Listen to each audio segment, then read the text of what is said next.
కులంకుశంగా కొన్ని విషయాలు చర్చిస్తా.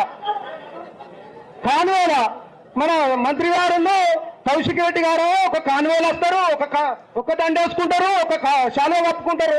కాన్వేలు వస్తా అంటే మన రాజేందర్ అన్న పెంచి పోషించిన నాయకులు పార్టీలు వీరినప్పటికీ రాజేంద్ర అన్న ప్రేమ ఉంటుందన్నా. ఆ నాయకులు చెప్పారు, అన్న కౌశిక్ అన్న అంటాడట, కౌశిక్ అన్న సంజయ్ అన్న మంచి పని చేసినాయే రాజేంద్ర అన్నకు పార్టీ చూపించకుండా ఇక నా గెలుపును ఆపే మొగోడు లేడన్న హుజరాబాద్ అని ఆయన ఈయనంటాడట. ఈ సంజయ్ అన్నాడు, తమ్మి కౌశిక్ 4 నెలల్లో ఈటల రాజేందర్ అనేటోడు నా టార్చర్ భరించలేక పార్టీని వీడి వెళ్ళిపోతాడు. నువ్వు చూడు ఇక్కడున్న కార్యకర్తలకు,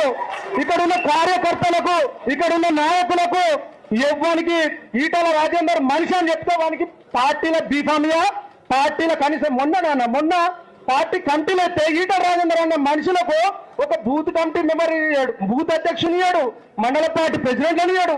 వాడి పెళ్ళ వాడికి ఓటేయాలి, వాడి ఇలా మండలాధ్యక్షుడు, వాడు మన బూత్ అధ్యక్షుడు అవుతాడు. ఇలా పార్టీ కోసం పనిచేసిన వాళ్ళం, ప్రజలలో పేరున్న వాళ్ళం, ప్రజాదరణ పొందిన వాళ్ళం మనం నిలబడితే ఊరంతా అవుతుంది.